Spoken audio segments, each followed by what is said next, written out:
क्या दोस्तों, राहुल गांधी अब कुछ बड़ा करने वाले हैं। इंडिया गठबंधन मिलके कुछ बड़ा करने जा रहा है। जैसे कि अभी जम्मू कश्मीर और हरियाणा के चुनाव हो चुके हैं। जो सबक मिला है वो हरियाणा चुनाव से मिला है राहुल गांधी को और इंडिया गठबंधन को। तो दोस्तों, आगे की हम रणनीति बताते हैं। क्या ये होने वाला है? क्या उससे पहले अब जो चुनाव होने वाले हैं, जैसे महाराष्ट्र में होने वाले हैं, झारखंड में होने वाले, यूपी, दिल्ली, कई स्तरों पर चुनाव होने वाले हैं, उससे पहले क्या मोदी को पीएम की कुर्सी से हटाने की तैयारी कर चुका है इंडिया गठबंधन। तो दोस्तों, आप देख रहे हैं प्रेम फैमिली चैनल। वीडियो अच्छी लगती है तो शेयर और सब्सक्राइब करें और लास्ट तक बने रहें। अगर चैनल सब्सक्राइब नहीं करा है तो सब्सक्राइब कर दें, क्योंकि आपसे हमें मजबूती मिलती है। तो दोस्तों, अब जो बात करते हैं हम, जैसे कि हरियाणा चुनाव को लेकर चलते हैं। हरियाणा चुनाव में सभी को पता होगा कि कांग्रेस की फुल बहुमत से आने वाली थी। कि क्यों आने वाली थी? क्योंकि मोदी जी की रामलीला और छवि, कर्मों की लीला सबकी जुबान पर थी और सबकी नज़र में थी। जैसे कि किसानों के साथ क्या किया है, बेटियों के साथ क्या किया है जंतर मंतर पे, किसानों की आंदोलन के समय पे इनके संसद मोदी साहब के अनाप शनाप बयानबाजी जो करते हैं कि लाशें लटक रही हैं, रेप हो रहे हैं, जैसे कि कंगना रतौर के बयान किसानों के प्रति जो आजमाया जाता है। जैसे राहुल गांधी ने कहा कि पहले हमें एक चीज़ छोड़ी जाती है, जैसे कि कंगना रतौर ने जो किसान के काले कानून मोदी जी ने वापस लिए थे और उनके लिए एक शब्द छोड़ा गया था कि इससे प्रभाव जनता पे कितना पड़ता है।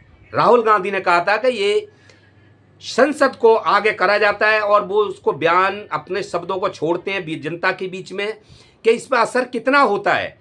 जो किसानों के काले कानून वापस लिए थे इन्होंने, मोदी जी ने, वो वापस वहल करने की कंगना रतौर ने अपने भाषण में कहा था।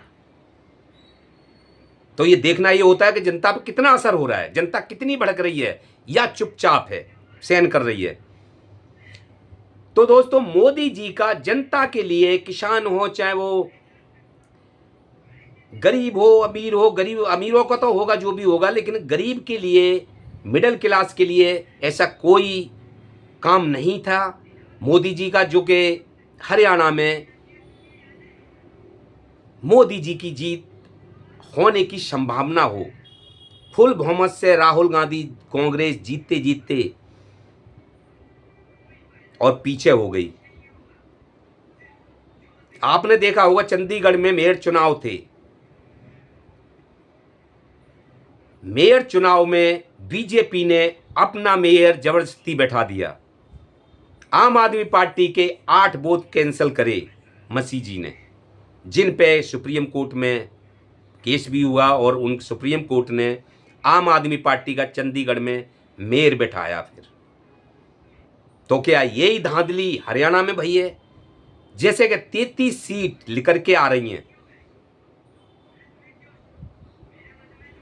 जिनमें जो मशीनें 99% ईवीएम मशीन रिचार्ज निकली हैं। तो इसका मतलब ये होता है वो मशीनें यूज भई, जो मशीनें यूज भई हैं वो 70-75%, 65% उनमें रिचार्ज थे, जिसमें कांग्रेस के वोट निकले थे। जो ईवीएम 99% थे उसमें सब वोट भाजपा के निकले थे। तो क्या ये बदली हुई हैं? ईवीएम बदली गई हैं, जो कि अपनी मनगढ़ंत वोट डालकर, और जो मशीन पे जनता के वोट थे क्या वो हटा दी गई और वो मशीनें ला के रख दी गई। ये ऑन कैमरा लोग चैनलों पे दिखा भी रहे हैं लोग, और ये मैं ही नहीं कह रहा, हर चैनल पे चल रहा है कि 33 सीटों पे गड़बड़ी भई है। तो जो चंडीगढ़ में फार्मूला भाजपा ने यूज करा था, क्या वो यहाँ भी वही धांधली गई? जैसे कि भाजपा के सीएम ऑन कैमरा कह रहे थे कि सारा इंतजाम पक्का हो चुका है। उनका कहने का ये मतलब था कि वोट जनता के ऊपर नहीं चुनाव हो रहा है, ईवीएम मशीन के ऊपर। वोट जनता किसी को भी दे, लेकिन आनी भाजपा ही है, क्योंकि उन्होंने सारा इंतजाम पक्का कर चुका है। मोदी साहब के दबाव में ईवीएम और चुनाव आयोग सब उनके इशारे पर काम करता है। जहां ईवीएम की मैन्युफैक्चरिंग होती है, उस कंपनी में भाजपा के 4-4, 5-5 बंदे बैठे हुए हैं। इसको हैक करना कोई बड़ी बात नहीं है, इसमें सिस्टम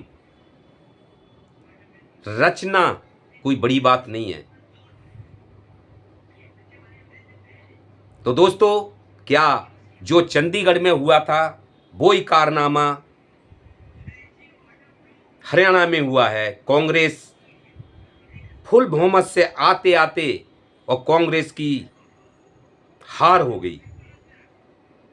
तो इस हार से इंडिया गठबंधन को बहुत बड़ा सुझाव मिला है कि जब तक मोदी जी को, अब आने वाले हैं झारखंड, महाराष्ट्र, यूपी, दिल्ली और भी जगह, तो विधानसभा चुनाव में ही शायद ये लीला होने वाली है कि पीएम का समर्थन, जो पीएम को समर्थन मिला हुआ है मोदी साहब को, नीतीश बाबू का, चंद्र नायडू का, क्या ये समर्थन अब टूटने वाला है? जैसे कि अखिलेश यादव ने नीतीश बाबू को कहा, चाचा अब समय आ गया है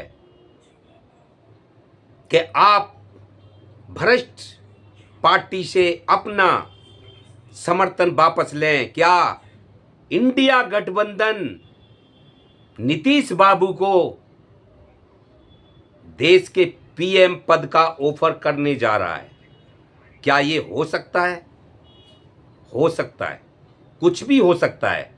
मोदी जी को हटाने के लिए कुछ भी हो सकता है, क्योंकि मोदी जी अपने पावर का गलत यूज कर रहे हैं।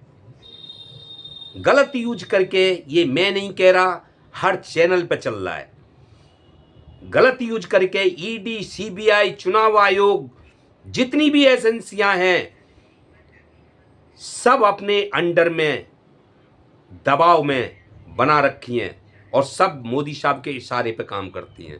तो शायद इंडिया गठबंधन को ये कदम ब्रह्मास्त्र अब यूज करने का समय आ गया है कि सबको एक होकर, तो मोदी साहब तो बैसाखी पे खड़े हुए हैं, फुल बहुमत वाली सरकार तो है नहीं मोदी जी की। अगर वो बैसाखी हट जाती हैं तो सीधी सी बात है, इंडिया गठबंधन की बहुमत आएगी और वो अपने, जैसे कि नीतीश बाबू को पीएम पद का ऑफर कर रहे हैं, तो ये कोई बड़ी लीला होने जा रही है।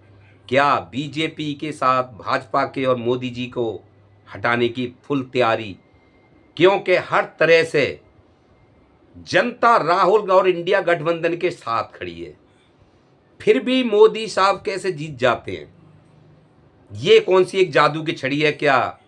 जैसे कि मोदी साहब ने कह रखा है, मैं बायोलॉजिकल नहीं हूं, नॉर्मल इंसान नहीं हूं, मैं आम इंसान नहीं हूं, मैं, मेरी डायरेक्ट बात ऊपर है। तो क्या ये लीला सत्य नहीं हो जाती है कि जनता वोट देती नहीं और फिर भी मोदी जी जीत जाते हैं? जनता के लिए कोई काम भी नहीं, उनके भाषणों में नहीं, उनके पास कोई स्कीम नहीं जनता के लिए, महंगाई रोजगारी पे बात नहीं, किसी भी जनता के मुद्दे पे बात नहीं, फिर भी मोदी को वोट मिलते हैं और मोदी जीत जाते हैं। क्यों जीत जाते हैं? चुनाव आयोग जिताता है, ईवीएम मशीन जिताती है। अगर मोदी जी को इस चीज से डर नहीं है, अपने काम के बलबूते पे चुनाव लड़ रहे हैं तो क्यों ईवीएम मशीन को इतने पिछली साल से इतने प्रदर्शन भये ईवीएम के खिलाफ, वकीलों ने धरना प्रदर्शन किए, इस पर सवाल उठाए। अगर मोदी जी के अंदर ये कुछ चोर नहीं छुपा होता तो कह देते मैं अपने काम के ऊपर चुनाव लड़ूंगा, ईवीएम को हटा दो, बॉल पेपर से ही चुनाव होएगा।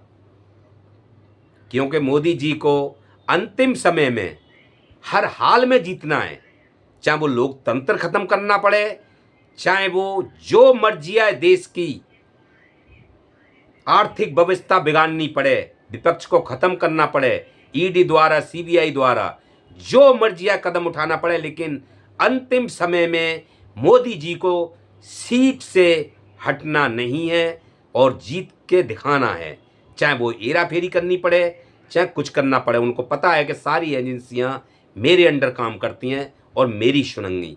तो दोस्तों, इंडिया गठबंधन को ये कदम उठा लेना चाहिए। ये मैं नहीं कह रहा, मेरे बोल नहीं है, ये सभी चैनलों पे के भाजपा ने जो भी चुनाव लड़ती है वो जनता के काम के ऊपर नहीं, जैसे कि कांग्रेस जनता के मुद्दों पर चुनाव, जनता के मुद्दे उठाओ चुनाव लड़ रही है। आम आदमी पार्टी, सपा या बीएसपी जे जनता के मुद्दों पर चुनाव लड़ते हैं। मोदी सरकार जो है, मोदी सरकार नहीं सॉरी एनडीए सरकार जो है, जनता के मुद्दे कभी उठाती ही नहीं है। उसे पता है कि सब कुछ मेरे अंडर काम करता है, जनता वोट दे या ना दे मुझे उससे मतलब नहीं है। एजेंसी, चुनाव आयोग, ईवीएम में जो करामात मुझे करनी है वो मैं एंड में करके दिखाऊंगा। तो दोस्तों, आप देख रहे हैं प्रेम फैमिली चैनल। वीडियो अच्छी लगती है शेयर और सब्सक्राइब करें। नमस्कार।